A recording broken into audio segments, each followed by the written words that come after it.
तो आज हम बात करने वाले हैं आईपीसी की धारा 10 और आईपीसी की धारा 11। तो चलिए स्टार्ट करते हैं। सबसे पहले समझते हैं आईपीसी की धारा 10। देखिए, धारा 10 भारतीय दंड संहिता में पुरुष और स्त्री शब्द को परिभाषित करती है। यानी जब आईपीसी में लिखा हो पुरुष तो इसका मतलब सिर्फ मर्द नहीं बल्कि किसी भी उम्र का मानव पुरुष हो सकता है, और स्त्री का मतलब किसी भी उम्र की महिला। अब सवाल उठता है, ऐसा क्यों?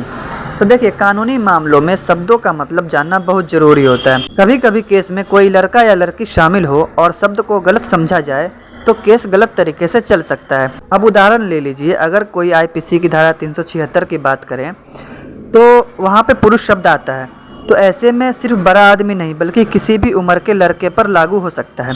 ठीक उसी तरह स्त्री भी किसी भी उम्र की महिला को दर्शाता है, चाहे बच्ची हो चाहे बड़ी हो। तो आप समझ गए होंगे कि आईपीसी की धारा 10 स्त्री और पुरुष को परिभाषित करती है। तो अब बात करते हैं आईपीसी की धारा 11 की।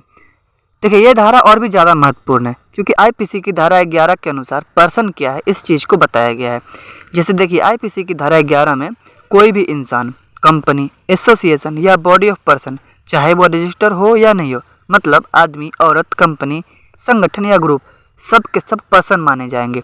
मतलब अगर कहीं पर भी पर्सन शब्द का इस्तेमाल हो रहा है तो वहाँ पे सब के सब काउंटिंग हो जाएंगे, चाहे आदमी हो, औरत हो, कंपनी हो, ग्रुप हो, संगठन या कुछ भी, वो सब पर्सन में माने जाते। इंपॉर्टेंट बात, अगर कोई अपराध कंपनी करती है तो सिर्फ मालिक नहीं बल्कि कंपनी पर भी केस हो सकता है क्योंकि पर्सन में कंपनी भी आ रही। अगली चीज, अगर एक और एग्जांपल ले लेते हैं कि मान लो कोई कंपनी मिलावट वाला सामान बेचती है तो आईपीसी के तहत कंपनी भी आरोपी बन सकती है क्योंकि आईपीसी की धारा 11 में कंपनी भी पर्सन। तो आप समझ गए होंगे कि आईपीसी की धारा 10 और आईपीसी की धारा 11 क्या क्या है, इसमें क्या क्या होता है। जैसे कि आईपीसी की धारा 10 हो गया मेल और फीमेल के लिए, चाहे किसी भी उम्र का हो।